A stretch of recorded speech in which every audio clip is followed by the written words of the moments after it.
Hello friends, ఈరోజు నేను చేస్తున్న కాకరకాయ పులుసు. కాకరకాయ పులుసుకి కావాల్సిన విధానం చూసేద్దాం ఒకసారి. ఆయిల్, ఆనియన్, పచ్చిమిర్చి, జీలకర్ర, మెంతులు వేసిన తర్వాత కొంచెం మగ్గిన తర్వాత మూత పెట్టుకొని ఒక 2 minutes వేగనివ్వాలి. అందులోకి మనం ముందుగా నానబెట్టిన చింతపండును ఇలా నానబెట్టుకోవాలి. కొంచెం మన నిమ్మకాయ సైజు అంతా చింతపండుని నానబెట్టుకోవాలి. అందులోకి 2 టమాటాలను తీసుకున్నాను, కొంచెం కొత్తిమీర. ఓకేనా ఫ్రెండ్స్, ఒకసారి మూత తీసి చూద్దాం. వేగింది కదా కొంచెం.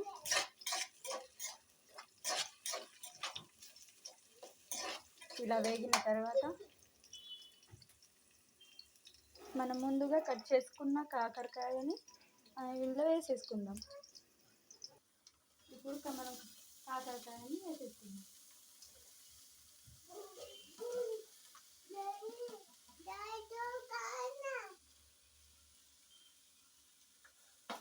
వేసిన తర్వాత ఒకసారి కలుపుకొని మూత పెట్టేసుకుందాం.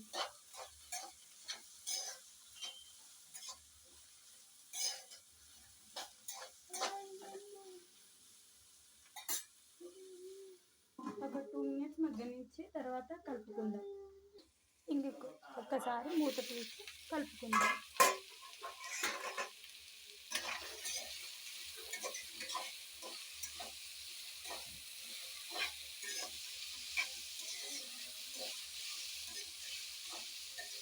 కొంచెం మగ్గినట్టు కనిపిస్తుందా ఫ్రెండ్స్ మీకు? ఇంకో 5 minutes మగ్గించుకుందాం. ఒకసారి ఓపెన్ చేసేసి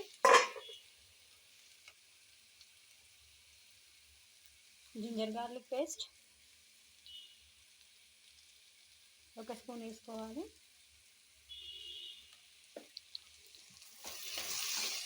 కలిపేసిన తర్వాత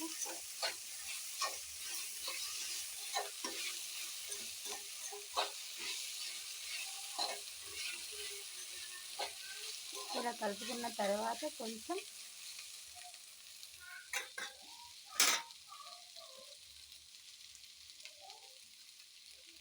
పసుపు,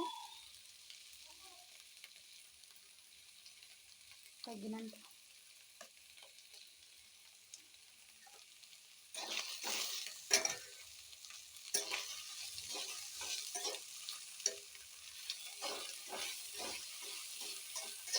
ఇలా చేసుకొని తినండి ఫ్రెండ్స్, బాగుంటుంది. ఇది మా పల్లెటూరు స్పెషల్ అన్నమాట.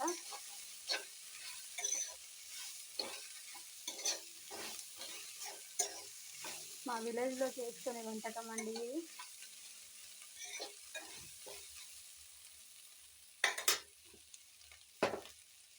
రుచికి తగినట్టు సాల్ట్.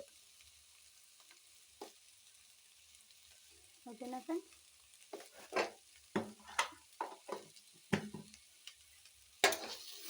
కొన్ని కలుపుకున్న తర్వాత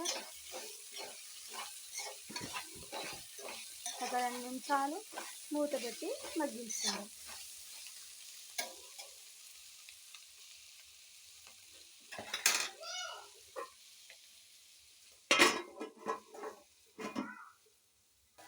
ఇంకోసారి కలుపుకున్న తర్వాత కొంచెం మనం ముందుగా కట్ చేసుకున్న టమాటాని వేసేసుకుందాం. కలుపుకొని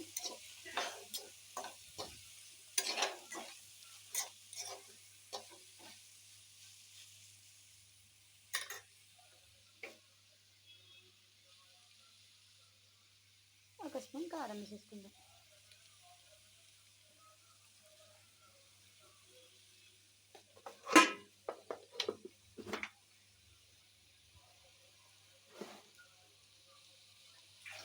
ఒకసారి మూత పెట్టేసుకుందాం.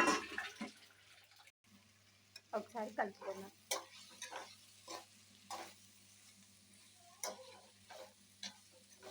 ఒకసారి చెయ్యండి, బాగుంటుంది. మీ ఇంట్లో వాళ్ళు ఇష్టంగా తింటారు.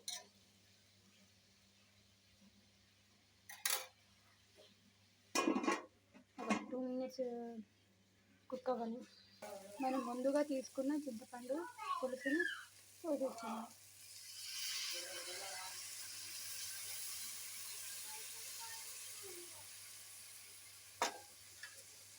ఒకసారి కలుపుకొని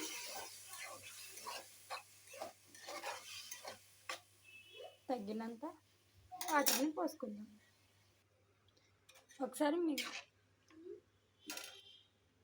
మీకు తక్కువ పులుపు కావాలా ఎక్కువ పులుపు కావాలా అనేది ఒకసారి మీరు తెలుసుకోండి. మాకైతే ఇట్లా సరిపోతుంది. మేమైతే ఒకసారి మూత పెట్టుకొని ఒక 5 minutes కుక్ చేసుకుందాం. ఫైనల్గా కొత్తిమీర చల్లుకొని స్టవ్ ఆఫ్ చేసేయాలి.